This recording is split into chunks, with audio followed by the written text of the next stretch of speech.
अस्सलाम वालेकुम क्लास 9 नहीं जी बच्चों, आज हमारा जो टॉपिक है वो है जी बाप नंबर 6 का। वैसे तो ये टॉपिक नंबर 3 बनता, लेकिन अभी ये साहब इकराम के से रिलेटेड टॉपिक में से आ गया। तो इस टॉपिक का नाम है हज़रत अबू मूसा अशरी। तो हम इसके एमसीक्यूज करेंगे और सवाल जवाब इधर ही पढ़ेंगे, इधर इनको याद करेंगे। पहले हम इनके एमसीक्यूज पढ़ लेते हैं और उनको भी याद करेंगे। अबू मूसा अशरी का असल नाम था अब्दुल्ला बिन कैस। क्या नाम था उनका? अब्दुल्ला बिन कैस। और नबी सल्लल्लाहु अलैहि वसल्लम ने अबू मूसा अशरी को आमल मुकर्रर किया। किसका आमल मुकर्रर किया था? यमन का। किसका आमल मुकर्रर किया था? यमन का। फिर से पूछूंगा, किसका आमल मुकर्रर किया था? यमन का। आगे, अहद रसालत में कितने लोगों को फतवा देने की इजाज़त थी? 6। उनके अंदर हज़रत अबू मूसा अशरी भी थे।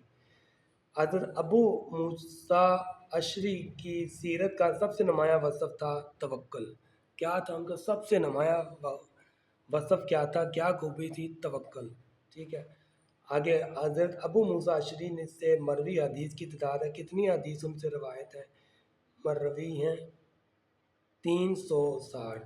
कितनी? 360। याद रहेगा। हज़रत अबू मूसा अशरी से कितनी हदीस मरवी हैं?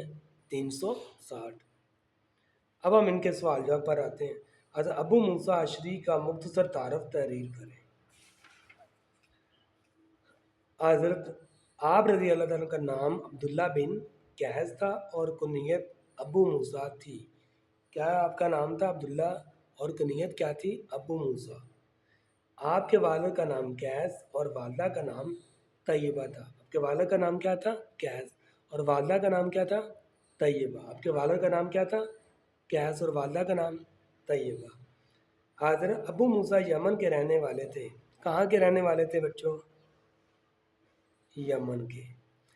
आपका ताल्लुक यमन के मशहूर कबीला अशर से था, इसी वजह से आपको अबू मूसा अशरी कहा जाता है।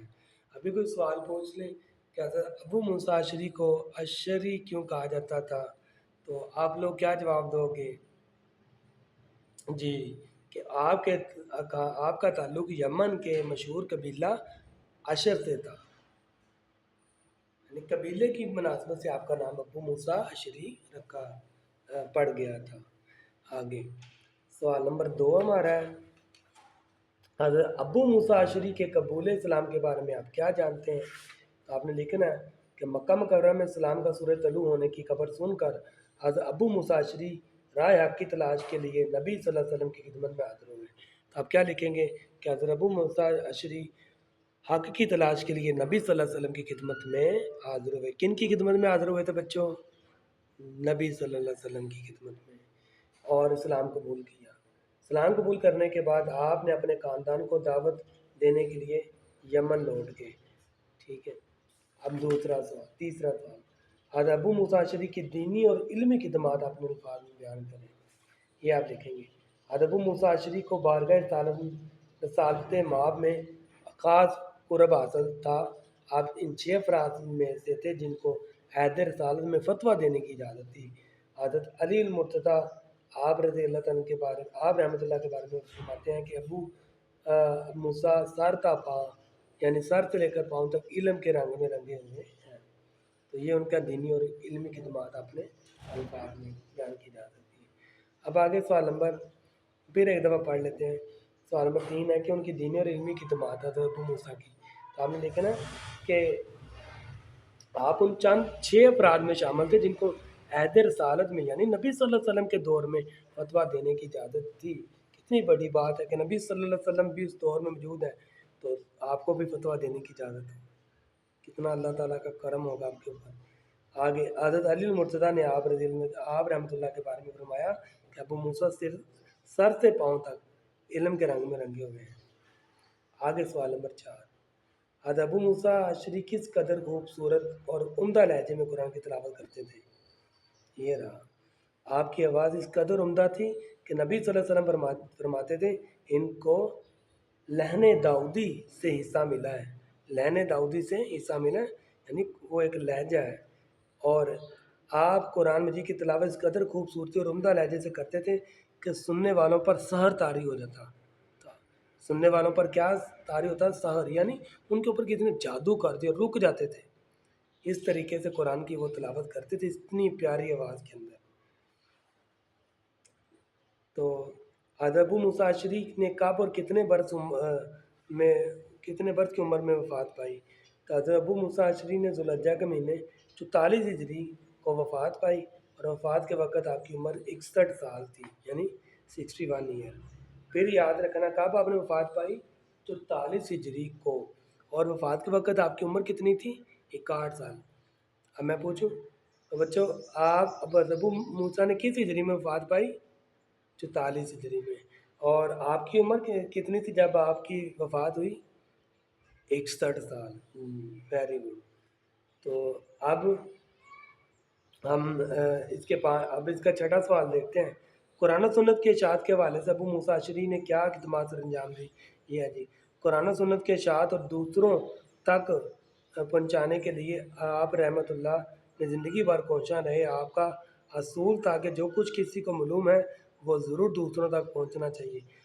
جہاں کہیں آپ رحمۃ اللہ کو چند لوگ اکٹھے مل جاتے، آپ ان تک کوئی نہ کوئی حدیث پہنچا دیتے. تو یہ ان کا قرآن و سنت کے اشاعت کے حوالے سے ابو موسیٰ اشعری کی خدمات تھیں. تو اب ہم نے ان کے ایم سی کیوز بھی پڑھ لی ہیں اور ان کے یہ مختصر سوالات بھی یاد کر لیے. اب میں آپ لوگوں کو ان کے ایک دفعہ بتا دیتا ہوں کہ کتنے کتنے آپ نے کرنے. یہ پہلے سوال کا جواب دوسرے کا یہاں پر لگا ہے، تیسرے کا یہ، کوشچن نمبر 4 کا یہ، آنسر 5 کا یہ، اور 6 کا یہ. اور ان چیپٹر میں سے اچھی بات یہ ہے آپ کو کوئی لانگ سوال نہیں نظر آئے گا یہاں پر، اور نہ ہی ان کا کوئی لانگ سوال آپ کو پیپر میں آنا ہے. 2025 کا پیپر ایک دفعہ اسلامیات کا دیکھ لیتے ہیں، میرے پاس بھی پڑا تو میں آپ کو وہ بھی دکھا دوں گا انشاءاللہ نیکسٹ ویڈیو کے اندر. تو اگر ان چیپٹر میں سے لانگ سوال کوئی پوچھا گیا ہوگا نا، تو پھر ہم ایسا کریں گے ان کے لانگ سوال اپنے پاس ہیں اور آسان الفاظ میں لکھیں گے، تاکہ وہ آپ ایک دفعہ ہی پڑھو تو آپ کو یاد ہو جائے، دوبارہ آپ کو وہ یاد کرنے کی ضرورت نہ پڑے. اور پھر میں آپ کو ان کے نوٹس بھی دے دوں گا، ٹھیک ہے. میرے واٹس ایپ چینل کے اوپر ان کے نوٹس بھی موجود رہیں گے.